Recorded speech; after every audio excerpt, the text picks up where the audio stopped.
Assalamualaikum warahmatullahi wabarakatuh. Perkenalkan, nama saya Salsabila Demariskia dari kelas 105. Halo teman-teman, halo juga Bu Rizka selaku guru biologi saya. Kali ini saya akan membahas bioteknologi konvensional pada proses pembuatan kecap. Di materi kali ini, kita akan membahas tujuan, dasar teori, alat dan bahan, langkah-langkah, eksperimen, hasil atau pembahasan, dan kesimpulan. Tujuan dari penelitian kita yaitu untuk membahas mengenai bagaimana proses bioteknologi konvensional dari pembuatan kecap. Yang kedua, untuk mengetahui mikroorganisme jamur dan bakteri apa yang terkandung pada kecap. Dasar teori. Kecap merupakan ekstrak dari hasil fermentasi kedelai yang dicampurkan dengan bahan-bahan lain seperti gula, garam, dan bumbu-bumbu untuk meningkatkan cita rasa pada makanan. Untuk mengambil sari-sari kedelai pada proses pembuatan kecap, diperlukan teknik pemecahan atau perombakan zat-zat yang terdapat dalam kedelai dengan proses fermentasi. Nah, kecap merupakan hasil fermentasi kacang kedelai menggunakan mikroorganisme yang sama seperti tempe. Nah, seperti Rhizopus oryzae ataupun Aspergillus wendti dan Aspergillus oryzae. Pembuatan kecap terjadi dua kali fermentasi. Yang pertama, fermentasi koji, yaitu fermentasi kapang, dan yang kedua, fermentasi moromi atau fermentasi garam. Nah, yang pertama fermentasi koji. Yang pertama memilih kacang kedelai pilihan yang sudah disortir, kemudian dicuci, setelah itu direbus dan ditambahkan mikroorganisme dan dibiarkan beberapa hari sampai muncul miselium. Setelah itu masuk ke fermentasi moromi. Kenapa disebut fermentasi moromi? Karena kita akan merendam dengan larutan garam dengan konsentrasi 20-30%. Setelah itu didiamkan selama 14-120 hari di ruang kamar dengan suhu 5 Celcius. Setelah itu melakukan penyaringan dan melakukan pemasakan dengan menambah beberapa bahan tambahan seperti gula ataupun rempah-rempah. Nah, alat yang kita butuhkan yaitu tampah, kompor, panci, kain saring, botol, sendok, baskom, dan pengaduk. Dan bahan yang kita butuhkan tentu saja kedelai hitam, air, bumbu seperti daun salam, kemiri, ataupun jinten. Lalu garam, gula pasir, dan gula jawa. Nah, langkah-langkah pembuatan kecap yaitu pertama penyortiran. Seperti menyiapkan biji kedelai hitam yang tua, bebas dari sisa tanaman batu, kerikil, tanah, biji kedelai tidak luka, bebas serangan hama dan penyakit, tidak rusak, kulit biji tidak keriput. Caranya, biji kedelai diletakkan pada tampah, kemudian ditampi. Kedua, pencucian. Setelah disortir, kedelai dicuci dengan air bersih, tujuannya agar kotoran-kotoran yang masih melekat atau tercampur dapat hilang. Nah, yang ketiga, melakukan perebusan. Perebusan dilakukan selama 2 jam. Caranya, biji kedelai dimasukkan ke dalam panci, kemudian direbus dengan kompor. Banyaknya air dalam perebusan sampai terendam atau sekitar 2,5 kali volume bahan. Tujuannya agar mendapatkan biji kedelai yang lunak dan kulitnya mudah dilepas. Yang keempat, melakukan penirisan. Penirisan dilakukan dengan menggunakan waktu selama 0,5 atau sampai 1 jam sampai kedelai dingin. Kelima, penjamuran.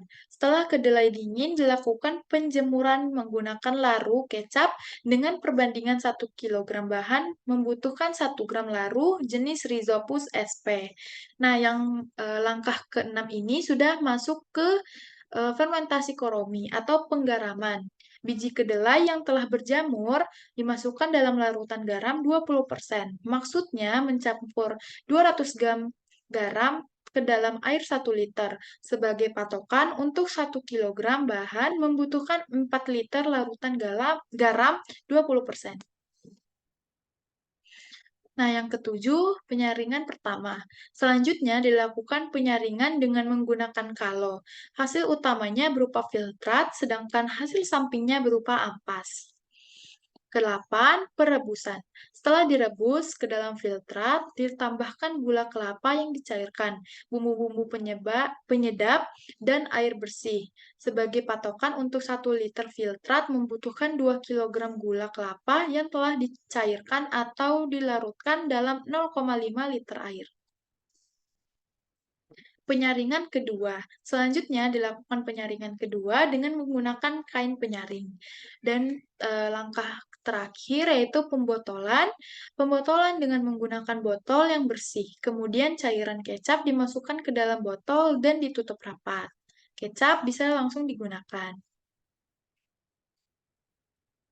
Nah, eksperimen. Proses fermentasi kecap terdiri dari 2 tahap, yaitu fermentasi koji dan fermentasi moromi. Kapang yang digunakan dalam fermentasi koji adalah Aspergillus sp dan Rhizopus sp.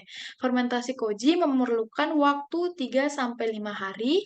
Hasil fermentasi padat disebut koji menggunakan Aspergillus sp. Selanjutnya koji dikeringkan, kemudian direndam dalam air garam 20-30%. Proses perendaman koji dalam air garam disebut fermentasi moromi. Mikroba yang berperan dalam fermentasi moromi adalah mikroba tahan garam seperti Hansenula sp, Zygosaccharomyces sp, dan Lactobacillus sp. Pada fermentasi jamur koji maupun fermentasi dalam larutan garam atau moromi, terjadi perubahan biokimiawi oleh aktivitas enzim yang dihasilkan oleh mikroba. Pada fermentasi jamur koji, mikroba yang dominan adalah Aspergillus soyae menghasilkan enzim protease yang dapat menghidrolisis komponen-komponen protein dalam biji kedelai. Nah, ini dia hasil dari proses bioteknologi konvensional pada kecap. Nah, hasil dari kecap tersebut merupakan bumbu dapur atau penyedap makanan yang berupa cairan berwarna hitam yang rasanya manis atau asin. Nah, tingkat keasinan kecap ini ditentukan dari berapa lama proses fermentasi dan komposisi bahan yang digunakan. Semakin lama proses fermentasi, semakin gelap dan warna kecap dan semakin asin rasanya. Nah, kita masuk ke kesimpulan. Kesimpulan kita, kecap memiliki berbagai varian. Satu di antaranya adalah kecap manis, yang merupakan produk Indonesia. Bahan baku pembuatan kecap adalah kedelai, khususnya kedelai hitam. Namun, pembuatan kecap dengan kedelai kuning juga dapat dilakukan. Mikroorganisme yang berperan penting dalam pembuatan kecap adalah Aspergillus oryzae dan Saccharomyces roxy. Kecap manis mengandung nilai gizi yang tinggi, terutama protein sebesar 14,3 gram per 90 gram takaran saji. Selain itu, kecap manis juga mengandung isoflavon yang telah diteliti mampu mengurangi penyakit-penyakit kronis. Kesimpulan, untuk membuat kecap manis, kedelai direndam terlebih dahulu dan dipanaskan. Selain itu, difermentasikan dengan starter Aspergillus oryzae selama 3-5 hari. Setelah itu, koji yang terbentuk dari fermentasi pertama difermentasikan lagi dalam larutan garam dengan starter Saccharomyces roxy selama 3-4 minggu. Setelah itu terbentuk moromi yang kemudian dimasak dengan air hingga mendidih dan disaring, kemudian dimasak lagi dan ditambahkan gula. Setelah itu disaring kembali untuk mendapatkan kecap yang diinginkan. Itu saja yang bisa saya sampaikan. Terima kasih. Wassalamualaikum warahmatullahi wabarakatuh.